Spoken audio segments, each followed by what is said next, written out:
Siya ang babaeng naligtas ng mga langgam matapos siyang tumalon sa isang eroplano at hindi gumana yung parachute niya.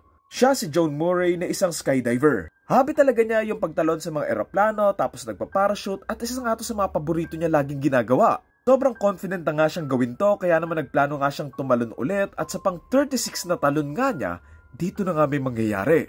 Taong 1999 sa edad na 47 years old, tumalon nga ulit mula sa isang eroplano itong si Joan na may suot-suot na parachute. Sobrang taas ng tinalanan niya na meron ngang taas na 14,500 feet pero goods naman since may parachute naman siya pero ayun nga lang, biglaan na lang tong hindi gumana.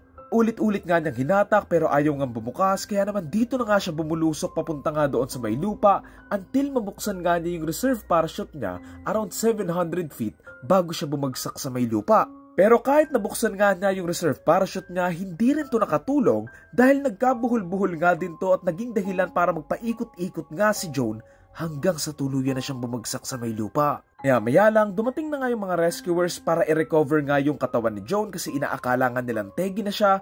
Pero dito nga sila magugulat nang mapansin nilang pinapaligiran si Joan ng napakaraming mga langgam at ang mas nagpagulat pa sa kanila, buhay na buhay pa si Joan. Apparently, nung bumagsak si Joan, bumagsak siya sa bahay ng napakaraming mga langgam na tinatawag na red ants. Dahil nga nabulabog yung mga langgam sa pagbagsak nga ni Joan doon sa bahay nila, pinagkakagat nga nila si Joan na sobrang sakit. Pero ito yung mismong dahilan kung bakit pa siya buhay. Dinala naman agad sa ospital si Joan at ayon sa mga doktor, halos 200 times daw nakagat ng langgam itong si Joan at ito nga daw yung nakatulong para magtuloy-tuloy lang daw yung pagtibok ng puso ni Joan. Maliban sa mga natanggal na ipin at mga baling buto sa katawan, kabilang nga dito sa binti niya at sa may spine niya, isang himala daw na nakasurvive itong si Joan. Yun sa mga doktor, kung mahulog ka nga daw sa taas na 48 feet, 50-50 na yung chance mo na mabuhay eh. Paano pa kaya kung 700 feet?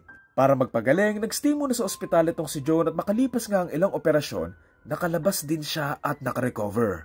2 years after na aksidente in 2001, hindi nga nadala itong si Joan at nag-skydive nga siya ulit at maswerte naman siyang hindi nga nangyari ulit yung nangyari sa kanya. Ilang taon at dekada after ng aksidente, nagkaroon naman ng magandang buhay si Joan. Nakatalon pa siya sa maraming eroplano at nagkaroon pa nga siya ng pamilya. Pero ayun nga lang, on May 23, 2022, binawian na nga ng buhay si Joan dahil sa cancer sa edad na 70 years old. Ang maswerteng nangyari kay Joan ay isang napakalaking swerte na halos imposibleng nangyari pero nangyari nga kay Joan. Pero syempre, halos imposible na itong maulit-ulit.